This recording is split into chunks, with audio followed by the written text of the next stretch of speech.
Now, switching gears a little bit, I'm a big fan of Timothy Olyphant, and I was just curious. You know, he's a great actor. He hasn't really been the leading man kind of guy as much as I think he deserves to be. So, you know, how did you decide to cast him, or what brought him into the project?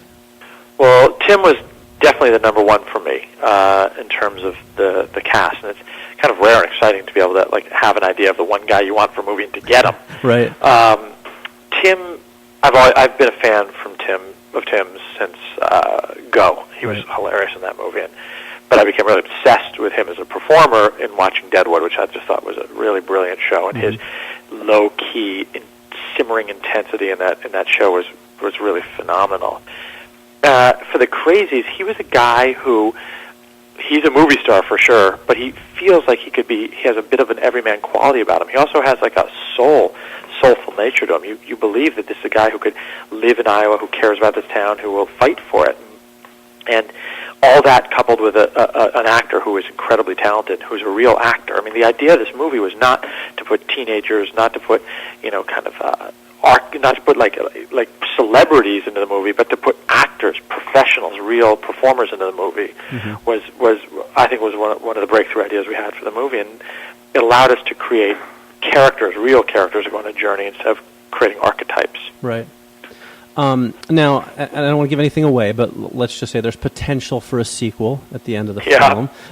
Any thoughts, plans, anything? You know, it hasn't been discussed, and when we did the ending the way we did, it was in no way setting up a sequel. It was all about what was best for this film itself, and kind of the open-ended nature of the movie is a bit kind of a comment on the reality that everything is not going to come out perfect, and that it's not going to have a happy, clean ending. But it was not designed in any way to be a sequel. Okay. Well, I really enjoyed the film, but I do want to go back a movie and talk to you briefly about Sahara, if you don't mind.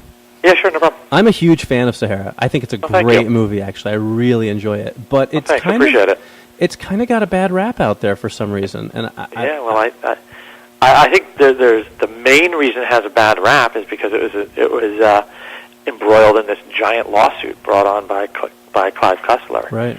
And the goal for the lawsuit for all parties involved was to portray it in negative light. That was the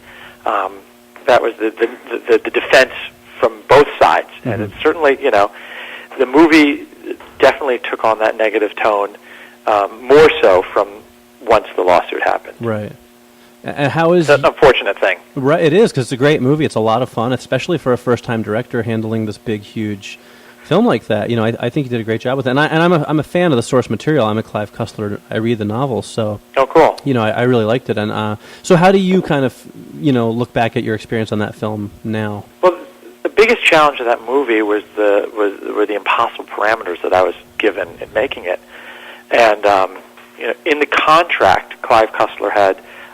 full script approval, and he could say or do whatever he wanted with the script. He basically could prevent us from making any changes, and it got to the point where we couldn't write a script because he wouldn't approve anything. We just had to go with a script that he had approved months and months earlier. Right. And it was frustrating because I wanted to have a script, and you need to, on a giant movie like that, you got to have a really solid document to go from. But right.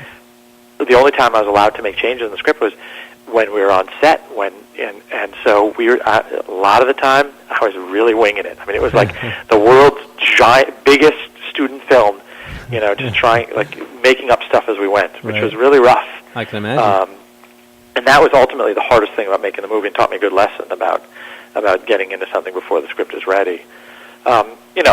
All that being said, it was an incredible experience. I'm so lucky to have been through the experience of making that movie, living in Morocco, living in Berber tents with Matthew and Penelope and the rest of the cast out, with camels and trains and playing with all the big toys.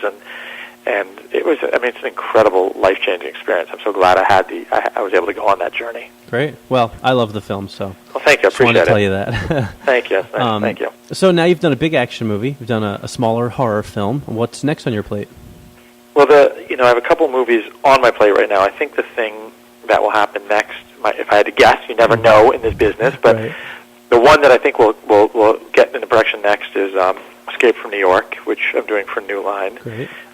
We're currently doing another draft, a polish of the draft that I was brought on.